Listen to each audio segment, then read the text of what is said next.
ఒక విచిత్రమైన పరిస్థితి ఏంటంటే, ఎప్పుడో గతంలో ఇతని పేరేంటి 'అఖిలేష్ యాదవ్' ఉన్నప్పుడు, వాళ్ళ నాన్న ఉన్న టైంలో ఒక కాన్సెప్ట్ అలవాటైపోయింది. ఏదైతే మా ఇష్టం వచ్చినట్టు బతుకుతాం. హిందువులు మా చెప్పు చేతల్లో బ్రతకాలి. మేము బ్రతకమన్నట్టు బతకాలి అన్నటువంటి సిట్యుయేషన్ అప్పుడు స్టార్ట్ అయింది.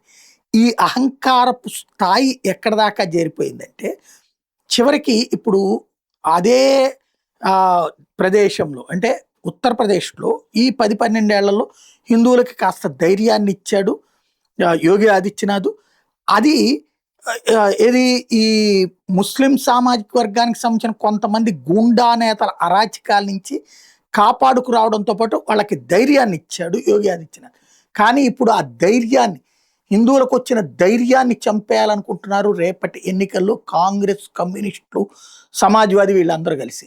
బహిరంగంగా ఈ నినాదాలు చూస్తే అర్థమవుతుంది. నిన్న మిలాదుల్ నబీ కార్యక్రమాన్ని పురస్కరించుకుని వీళ్ళు చేసిన నినాదాలు.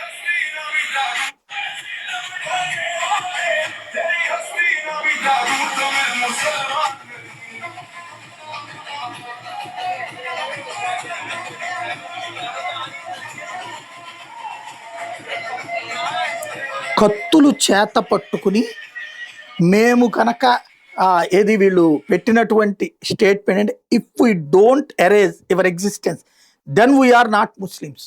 అంటే హిందువులని జాతిని అంతం చెయ్యకపోతే, మీ జాతి మొత్తాన్ని అంతం చేయకపోతే మేము ముస్లింలం కాదు అన్నటువంటి నినాదాలు కత్తులు చేత పట్టుకుని చేసుకొచ్చినటువంటి ఊరేగింపు ఉత్తరప్రదేశ్లోనే ఉన్నటువంటి బుధాన్ ప్రాంతంలో జరిగింది.